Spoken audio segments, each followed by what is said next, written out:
What happens when a brand new hobby, a single microphone, and a geeky idea turn into one of geocaching's longest running podcasts? Well, in this episode, I'm talking with Sandy of PodCacher about 20 plus years of geocaching, podcasting, community, and why this game still brings people together like nothing else. Welcome to Cache Like a Girl, the podcast where we celebrate the incredible stories of women geocachers. I'm Lookout Lisa, founder of Cache Advance and the Cache Crate, and a passionate geocacher since 2002. In each episode, you'll find inspiration to fuel your geocaching adventures. Let's cache like a girl and make our mark on the map.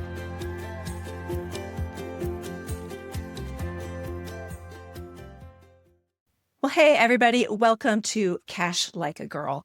I am Lisa, Lookout Lisa, your host today. And I have a special guest on. I have Sandy Protasio from Team PodCacher Podcast. Yes. And so welcome, Sandy. I'm so excited to have you here. Well, thank you, Lisa. It's really great to be here. We've been talking about doing this for a while, and it's finally coming together. It is. I know over the years I've been a little small part of PodCacher. On your podcast here and there. So kind of flipped the script and, 10, 15 years later, finally decided to start my own. So you are definitely one of my top guests to get in and for kicking off the new season here, season 2 of Cache Like a Girl. Awesome. So, yeah. So for listeners who may not know your story yet, how did PodCacher get started? And what inspired you to launch a geocaching podcast? Well, this goes back to 2005, which is the year after we got married. And so that's right kind of when podcasting was starting. In 2003, people were kind of playing around with this, RSS feeds and the fact that you could listen to things on demand whenever you wanted to. And then I think I saw in 2004 is when the word podcast was coined. And so in 2005, my husband, who's like cutting edge with anything geeky in technology, he heard about it. And he's like, all you need is a little recorder and a microphone and someplace to store the audio, and you can have a podcast. And we were actually heading to Kazakhstan for a summer short mission trip for a couple of weeks. And so he bought this recorder and we took it with us, and he said, let's just practice recording. And so we kind of just like narrated our trip and found a cache in Kazakhstan, by the way. And then we got back and we were talking about it some more, and he said, well, we should do this. And what should it be on? And I think I was the one that said, well, geocaching, because it was still new to me, really cool. I just learned about it the year before. And honestly, I thought we'd do it for a few months and then get tired of it. I never dreamed that we'd still be here 21 years later doing the podcast. But that's kind of how it started. Just as we say, we sat on our couch and literally passed one microphone back and forth because that's all we had. Kind of crazy. Yeah, it's amazing how just an idea. Let's check out some new tech. Can just grow into something that's stuck around for so long. Yeah. And it's been so popular. Yeah.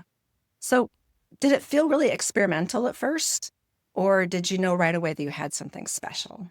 I think it felt really experimental. I mean, all of the podcasting space was new. And we thought at the time, there's a lot to talk about related to geocaching. I mean, we didn't think there'd be 20 years worth of content, but yeah, it was just kind of, Sunny was always trying new things out on the tech side, new microphones or a new recorder or whatever.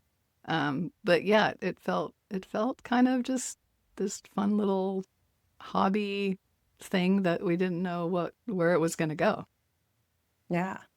So was there a moment when you realized, wow, people are actually listening and tuning in? Yeah, I'm not sure when that was. I guess when we started hearing back from listeners, we set up the website, then we had an email, and then people would write and say, oh, I found you somewhere and we're listening. And it was like, because when you just podcast to the world, right? You don't know who's out there. And, but hearing people say, oh, your last show about such and such was really interesting. It was kind of eye-opening. And then especially when like the first people we heard from other countries, it's like, wow, really? People in Australia or Germany or whatever are listening to us too. Then it kind of started, feeling more real, like, wow, this is really cool. We could keep doing this for a while. Yeah, absolutely. Yeah. Yeah, it's great, just spreading it out there, sending out a podcast, and then finding out who is responding back and listening and meeting people from around the world virtually. Yeah, for sure. Yeah. So PodCacher's been part of the geocaching community for so long. What do you think has helped it stay so loved and relevant? It has been a long time, as we were talking. I was thinking it's been such a journey. Even I mentioned changes in equipment or learning how to do things better, especially with our comfort level, of talking on the microphone. And we used to constantly stop and redo things like, oh, that's not good. Or, now when we make a mistake, we just kind of laugh and keep going. It's why we don't have many bloopers anymore, because we just don't care, So it's evolved really and become,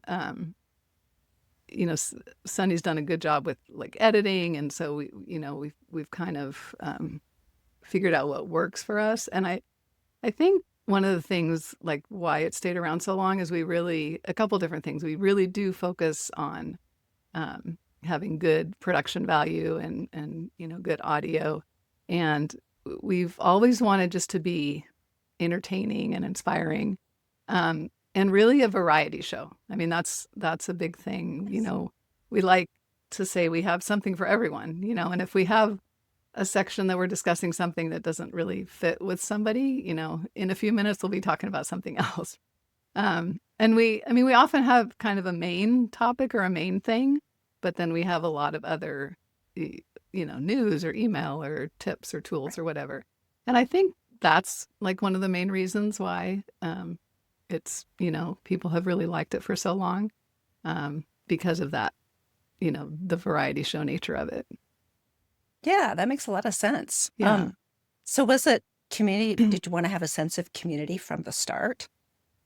Or I think did that so. grow? I think so. Yeah. I mean, especially as we started hearing back from people. Yes. But that has certainly grown and changed, and, to where we were at, I think, Canada, and for the Geo Woodstock up there, and Kitty Cats was there from Australia, and Ed to Ed was there from the UK, and they're like, they met because of PodCacher, and now they know each other, and that kind of thing happens, and it's just kind of amazing to go to these big events and have people that we know their name or we got their emails but had never met in person.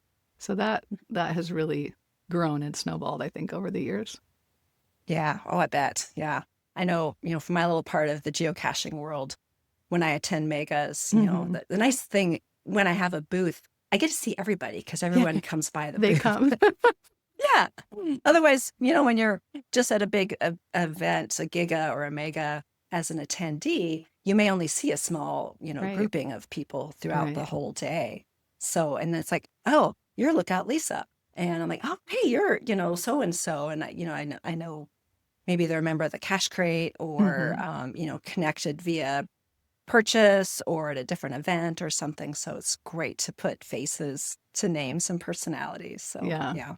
And to get to the place where we met you and JD and stayed with you in Spokane, and we've stayed with other caching friends at different places.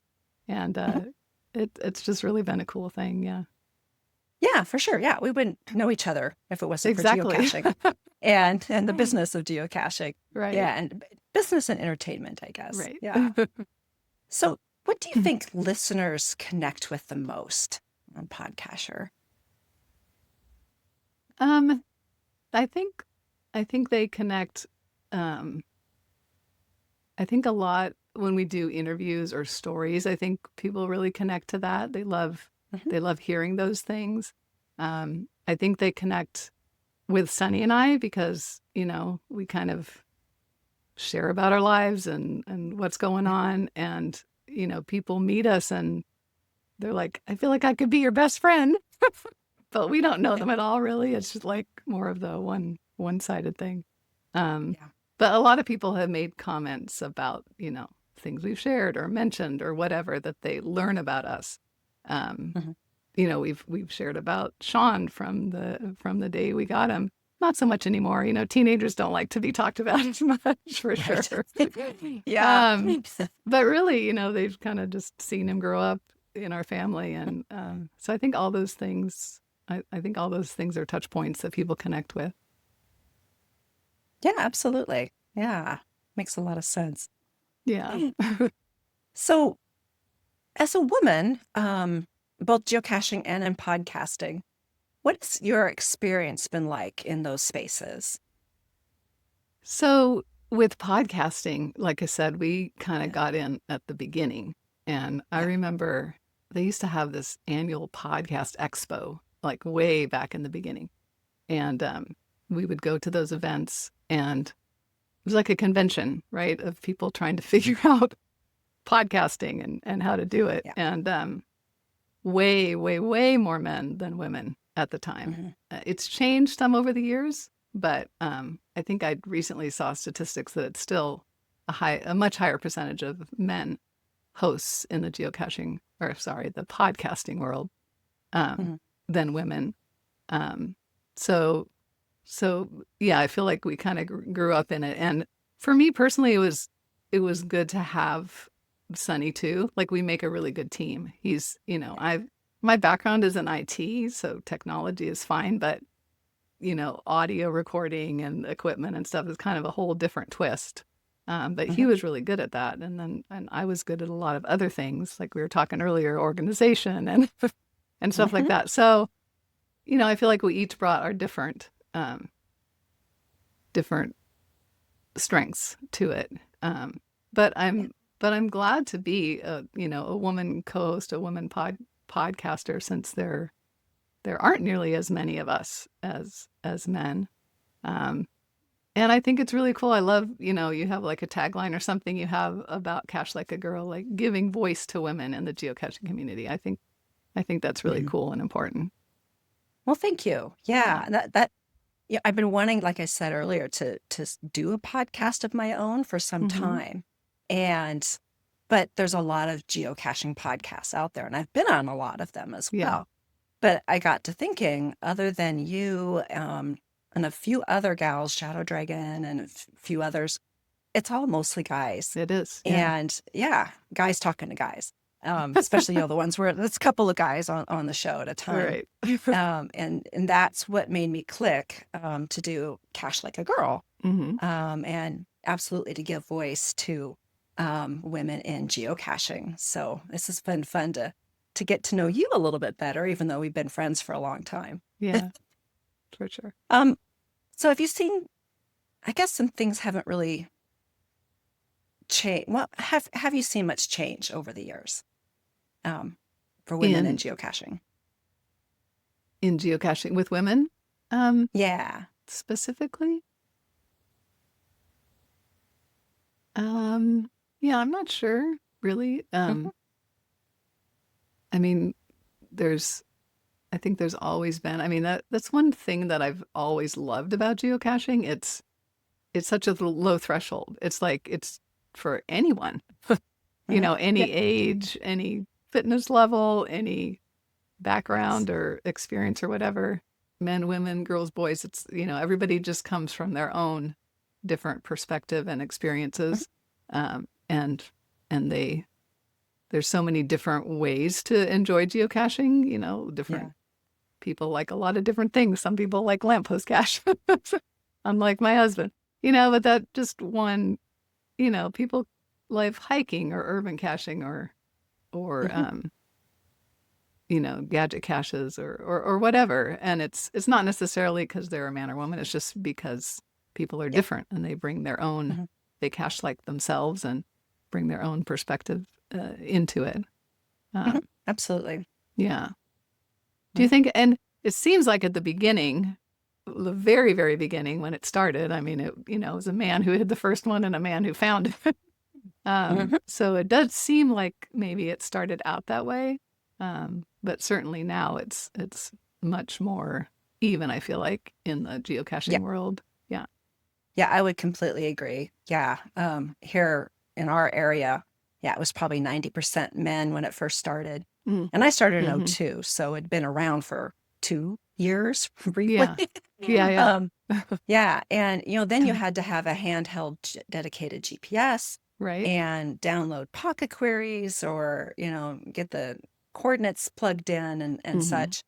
And that was difficult. Not everybody had that. Right. And more rural woods type, a hike up a mountain to get a geocache. Right. So I really think the advent of smartphones, being able to, there's an app for that. And That was like a you said, huge change. That was tremendous. Yeah. it sure was. Yeah. And like you said, it's accessible to anybody now. You just need a smartphone and a pencil. Yeah. And a little sense of adventure. Exactly. Yeah. That's great. Yeah. So actually that rolls right into how geocaching has changed. You have had a front row seat to geocaching all these years. What changes in the game have surprised you the most? I was thinking about that. I mean, one thing, I don't know if it's a surprise, but, and it's kind of happened gradually over the years, right? The whole change in the containers from like Yes. large and regular to micro and nano. And now it just seems like that's almost all there is. And I mean, I don't mind a micro. Micros are okay. Nanos, I'm not thrilled about those little tiny things. But it seems like more and more that's just all there is, right? Like you have to almost go out of your way to look and find a regular or even a large. In fact, I'm doing a whole series of challenges near here, and one of them you have to have a certain number of large. I can't remember the number, but if you go to the map and then you filter everything but larges, like 90% of the caches disappear. I mean, there's just hardly any of the large around anymore. So that's been a change. Another thing I think of is that's maybe more surprising, the whole digital art thing with the souvenirs and the treasures. Like I wouldn't have anticipated that from when I first started geocaching. I mean, that's sort of evolved as, kind of tech and society has evolved too, but I like it. I know some people don't. I like souvenirs and treasures and collecting them. But that's probably not something I would have maybe predicted. I don't know.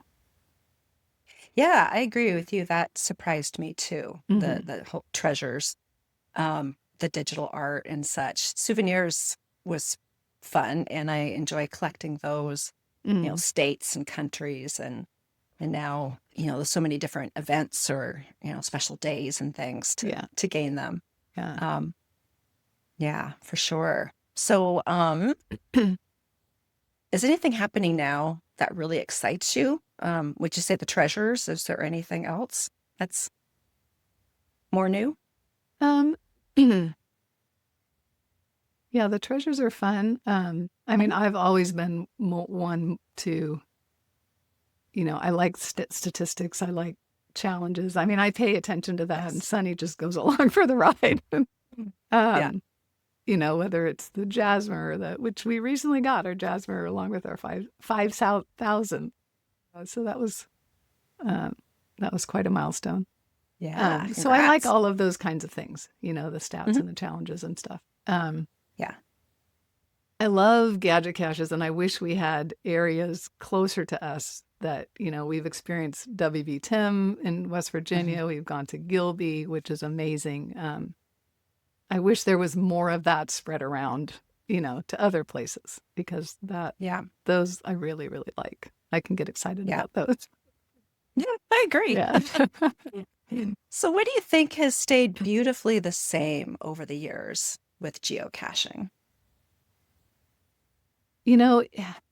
Just boiled down to its essence is, just getting out into nature. Love And that. and I like to cache with someone, whether it's just with Sunny or with Sunny and Sean or our family. I'm not as much a solo cacher, but so enjoying people as well as at the same time. And, Yeah. Just finding this, I remember when I first learned about it, it was like this whole world that I didn't know existed, and it was um, it's so cool to just go find something, leave your mark, leave your name, and Mhm. go about your day. And I love all the complexity of treasures and not just treasures, puzzles is what I wanted to say, or Mhm. earth caches, or all the different kinds. I like that there's so much to it, but it also Mhm. can just be a really simple go out for the day and find some cool things. And Yeah, absolutely. that's Yeah. never, even as the sizes of the containers change, that essence doesn't change. Yeah. Yeah. Shrinkflation and Right. containers for sure. Exactly. Yeah, I've actually redesigned. Well, my first product was Dr. B's Cash Repair Kit. You might remember that. And I've had to redesign it 3 times because containers have changed so much. So it definitely has gotten smaller. For sure. Yeah, I love that about the essence and just the variety. Mm-hmm. There was variety when we started, Mm-hmm. and but that has definitely just built and built and built. Right. And yeah, you can go out just for a day of finding, or you can do targeted, like you're working on some challenges. Mm-hmm. Um, yeah, and that can really adds a whole new kind of level to your geocaching adventures Yeah. for sure. Yeah, I think so too. Yeah. So, in your podcasting days, you have heard and shared so many stories over all these years. Is there one geocaching moment or conversation that really stands out to you that has, stuck with you? Um, it's really hard to narrow down there. We've been blessed to have lots and lots of different kinds of interviews on the show and conversations. I think the one that just comes to mind is when we talked to Dave Ulmer. Um, Partly because it was a complete out of the blue surprise. It wasn't planned. We went to that Yuma Mega event and found out later that's like the first event he's ever showed up for. Um, and got a chance to interview him and chat with him for the show, and just like talking to the actual person who started this whole thing was kind of amazing. And to hear, how he described how it happened, and just kind of how flabbergasted he is at what it turned into after all these years, right? I think that Oh, was I back bet. I think that was back in 2013 when we interviewed him. So a lot more years have Okay. passed since then. Um, Yeah. but yeah, the kind of, people call him the founding father of geocaching because he hid the first one. Um, it was really, really pretty cool to chat with him. Yeah. Yeah. I'm gonna have to go back and listen to that. I'll be sure to get the episode number Okay. from Yeah, you we can link and to it. drop that in the show notes. Yeah, for It's sure. 400 something, but I don't remember. Oh, okay. So how many are you up to now? What are we? Like 941, I think. Wow. Yeah. Okay. Yeah. Yeah. Yeah. It's been a minute. Love It that. has. Yeah. Um, are there certain kinds of stories that always resonates with your listeners that you share? Um, I think certainly like the moving ones we've shared a lot, where people, like, they're really significant. Like, geocaching has been really Yeah. significant in my life for whatever reason, Yeah. going through a hard time and it helped, or um I've heard that a lot. yeah, and I think those really do resonate with people too. But they also love to just hear the adventures, and some people like to live vicariously, I think, between hear someone who did something really exotic or really dangerous, or something Mhm. maybe they wouldn't do. Um, and I think they tend to like those as well. Oh, I bet. Yeah, Or yeah. the really funny, goofy ones. Yeah, the law enforcement encounters. Yes. Yeah. So, what excites you most about the geocaching and community after all these years? I think we've touched on it some already, but just, Mhm. I mean, that's one of my favorite things about geocaching is the community. Okay. I know I know a lot of hobbies maybe have places where people gather, but I don't know if many of them have the strength of community that geocaching does. The actual planning of the events and working together to to to come up with things, especially when it's really big mega events. And I mean, I see the Mhm. work that people put into those, and for people to just Yeah. come and enjoy, it's phenomenal. Um, and yeah, and the way people come together and help each other, whether it's helping newbies or, Mhm. someone needs a ride or someone wants to go do something, will someone come with me? I just see that a lot, even in our own local Yeah. geocaching community and everywhere we've gone too. Um, I don't know. There's just something special about it. I think this thing that we have in common. I don't understand.